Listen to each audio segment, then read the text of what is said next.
জীবনানন্দ দাশের ভাষায় বলতে চায়, হয়তো ভোরের কাক হয়ে এই কার্তিক নবান্নের দেশে কুয়াশার বুকে বেশে একদিন আসিব কাঁঠাল ছায়ায়। আজ কোনো কাঁঠাল ছায়া নেই, এসেছি এই বট বৃক্ষের বটের ছায়ায়, যেখানে জমেছে প্রাণের মেলা, বৈশাখের মেলা।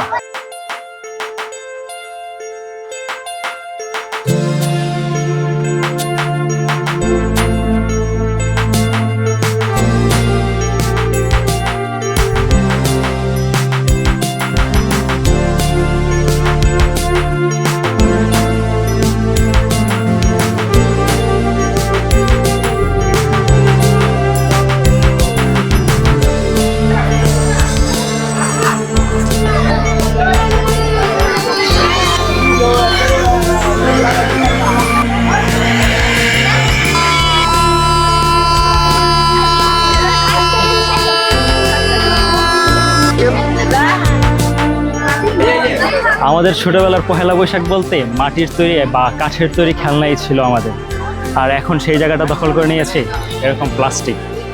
মেলায় খেলনার পাশাপাশি এমন মিঠাই মন্ডার সমাহার জমে। কারা কারা খেয়েছেন এমন মিঠাই মন্ডা?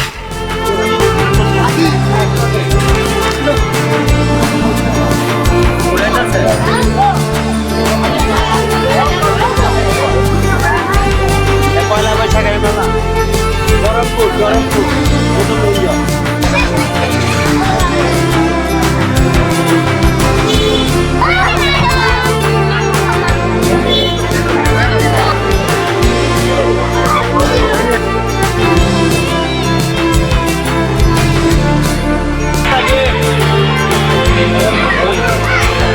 বৈশাখের এই গরমে মেলায় ঘুরতে ঘুরতে ক্লান্ত হয়ে গেছে, তাই এখন এসেছি মালাই বরফের স্বাদ নিতে। ট্রাই করে দেখতে পারেন। ছোটবেলায় নানা বেত তুলে দিত, আর সেই বেত দিয়ে আমার আম্মা হাত পাখা তৈরি করতো।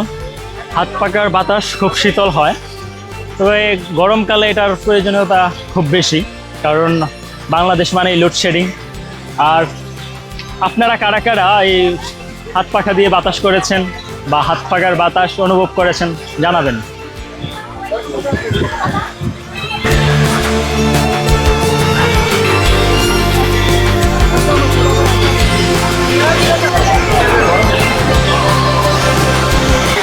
মেলায় আসছি আর এই বাঁশি যদি না বাজায় তাহলে কি হবে?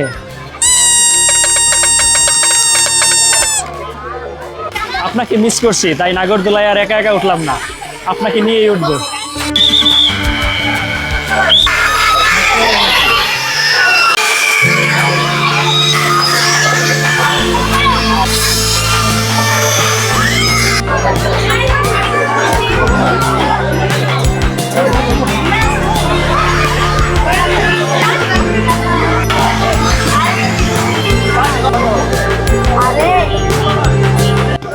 নারায়ণগঞ্জ থেকে আজকে এই মেলাতে আসার একটাই উদ্দেশ্য, এই মেলাটা রাত 9টা পর্যন্ত চলমান থাকে।